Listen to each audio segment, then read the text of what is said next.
এই লোকটি এসির দোকানে এসে এসি ব্যাগের ভিতর ভরে ফেলে। আপনারা কোন এসি পছন্দ করেছেন? আমরা তো দেখছিলাম কোন এসি আমরা নিব। এখন পর্যন্ত দেখতেছেন আপনারা এই এসিটা নেন, এটা ভালো হবে। এটার দাম কত হবে? এটার দাম আমার জানা নেই, আমার বড় ভাই এটার দাম জানে। আমি জিজ্ঞাসা করে আপনাদের বলতেছি। ভাই সাহেব, হ্যাঁ বল, এই কালো এসিটার দাম কত? এটার দাম 1,90,000 টাকা। শুনলেন ভাই, এটার দাম 90,000 টাকা। ভাই আমি ভুল শুনলাম নাকি এই লোকটা ভুল শুনলো? দোকানের মালিক এটার দাম 1,90,000 টাকা বললো। দাঁড়া আরেকবার জিজ্ঞাসা করে দেখি। ভাই সাহেব, এটার দাম আরেকবার বলেন তো। এক্ষুনি তো বললাম এই এসি 90,000 টাকা হলে আপনারা নিতে পারবেন। আমার মনে হচ্ছে এই লোকটা কানে কম শুনে।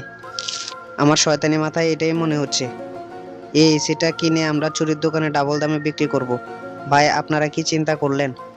আমরা এসিটা কিনবো, কিন্তু 90,000 টাকার একটি টাকাও আমরা বেশি দিব না। আচ্ছা ঠিক আছে ভাই।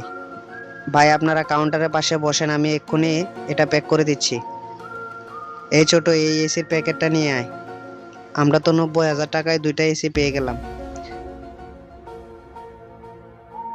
ভাই সাহেব, এই নেন আপনাদের এসি, এক্ষুনি বিল করে দিচ্ছি।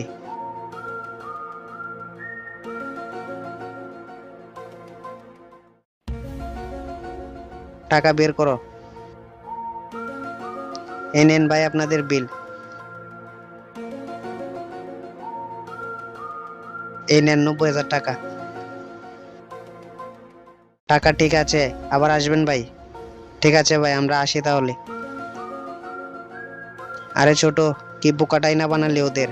60,000 টাকা এসি 90,000 টাকা বিক্রি করলি। মালিক, ওই জায়গায় এসি হারিয়ে গেছে।